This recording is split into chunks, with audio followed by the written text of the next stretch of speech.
Firebase real time database का structure समझने के बाद नेक्स्ट स्टेप हमारे पास ये है कि हम अपनी एंड्रॉयड एप्लीकेशन को यूज़ करते हुए अपने फायरबेस रियल टाइम डेटाबेस के अंदर वैल्यूज़ को डेटा को इंसर्ट करेंगे। अस्सलाम वालेकुम everyone, my name is Saifullah, you are watching my channel you for universe and let's get started.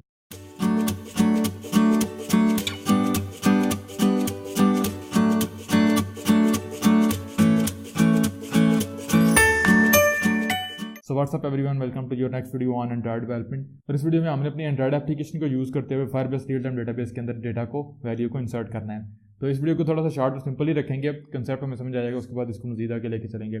तो अगर मैं डायरेक्ट वीडियो के ऊपर आऊँ तो ये मेरे पास मेरा लास्ट वीडियो वाला प्रोजेक्ट है जिसके अंदर हमने बेसिकली इसके अंदर डिपेंडेंसी ऐड की थी रियल टाइम डेटाबेस की और फायरबेस एसटी की ऐड की थी। कुछ चेंजेस हैं यहाँ पे, मेरे पास एक एडिट टेक्स्ट है, नीचे टेक्स्ट व्यू है, यहाँ पे रन कोड बटन है। मेन एक्टिविटी डॉट जावा के ऊपर आता हूँ तो यहाँ पे मैंने अपने व्यूज़ को इनिशियलाइज करवाया हुआ है। नीचे मेरे बटन के ऊपर एक लिसनर है, इस लिसनर के ऊपर बटन के ऊपर जब भी हम क्लिक करेंगे तो जो भी वैल्यू हमारे एडिट टेक्स्ट के अंदर होगी तो वो बेसिकली हम अपने फायरबेस डेटाबेस के अंदर सिंपली ऐड करवा देंगे।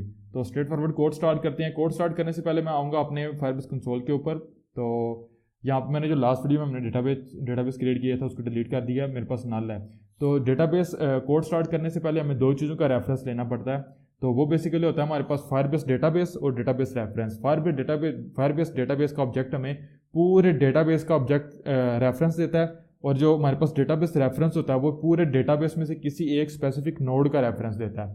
तो आते हैं डायरेक्ट स्टूडियो के ऊपर और यहाँ पे मैं क्लास लेवल के ऊपर दो वेरिएबल्स क्रिएट कर लूँगा, प्राइवेट फायरबेस डेटाबेस और आप इसका पैकेज देख सकते हैं com.google.firebase.database।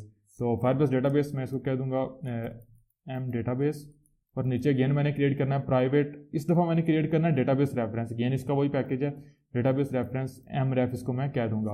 अब ये जो दो मेरे पास मेरे रेफरेंस हैं ऑब्जेक्ट्स हैं, ये मेरे pass through out the project जो है वो यूज़ होने हैं। तो मैं इनको ऑन क्रिएट के अंदर जहाँ पे मेरे व्यूज़ इनिशियलाइज हो रहे हैं इसके बाद फ़ौरन मैं इनको यहाँ पे इनिशियलाइज करवा लूँगा। सबसे पहले मैंने डेटाबेस को इनिशियलाइज करवाना है, तो मैं सिंपल कॉल करूँगा Firebase database dot gate instance. इसको मैं जैसे कॉल करूंगा तो ये बेसिकली मुझे पूरे फायरबेस डेटाबेस का एक इंस्टेंस जो है वो रिटर्न कर देगा। उसके बाद मैंने इसी ऑब्जेक्ट को यूज़ करते हुए अपना माई रेफ जो डेटाबेस रेफरेंस का ऑब्जेक्ट है उसको जो है वो इनिशियलाइज करवाना है M database dot get reference. अब आपने देखा आपके पास गेट रेफरेंस के मल्टीपल जो है वो वेरिएशन है, लेकिन मैं आपको मेन दो भी फिलहाल बताना चाहता हूँ, बाकी हम बाद में थर्ड यूज़ करेंगे।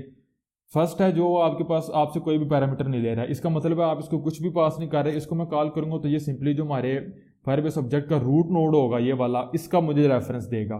सेकंड जो आपके पास है, अगर अगेन इसको मैं खत्म करूं, वो आपसे बेसिकली स्ट्रिंग में पाथ ले रहा है। तो इसमें आप बेसिकली स्ट्रिंग में किसी चाइल्ड का पाथ दे सकते हैं, तो वो आपको उस चाइल्ड का जो रेफरेंस है वो देगा। ये इंशाल्लाह नेक्स्ट वीडियो में देखेंगे। राइट नाउ मैं गेट रेफरेंस कॉल करूंगा।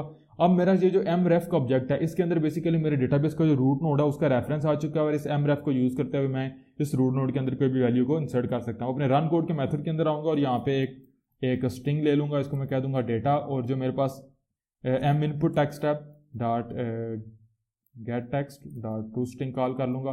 तो जो भी मैं डेटा टाइप करूँगा वो बेसिकली मुझे स्ट्रिंग में मिल जाएगा। मैंने कॉल करना है M ref dot set value, set value को मैं कॉल करूँगा। अब सेट वैल्यू में भी अगेन डिफरेंट मेरे पास वेरिएशन है, बाद में देखेंगे बाकी ज़्यादा को। अगेन मेरे पास जो एक है वो सिंपली मेरे पास ऑब्जेक्ट का जो है वो पैरामीटर ले रहा है, तो इसको मैं कॉल करूँगा और मैं सिंपली जो मेरे पास डेटा होगा इसको पास कर दूंगा। और इसके बाद मैंने सिंपल जो है वो यहाँ पे नीचे एक टोस्ट शो करवा दूंगा, इसको मैं कह दूंगा डेटा इंसर्टेड। तो हमारा जो कोड था वो कंप्लीट हो चुका हुआ है। इसको रन करते हैं एप्लीकेशन के ऊपर। मैं फिजिकल डिवाइस के ऊपर इसको रन करूँगा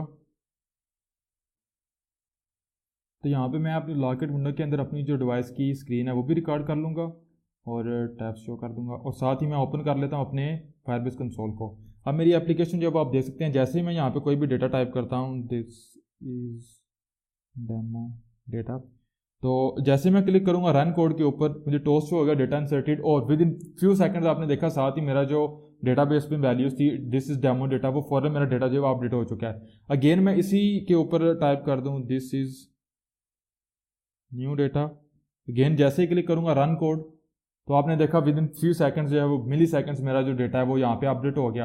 अब चूंकि मेरे पास रेफरेंस जो था वो एक ही नोड का था और मैंने उसी नोड के ऊपर दोबारा डेटा इंसर्ट करने की कोशिश की है, तो एग्जिस्टिंग डाटा जो है वो मेरा रिप्लेस हो चुका था।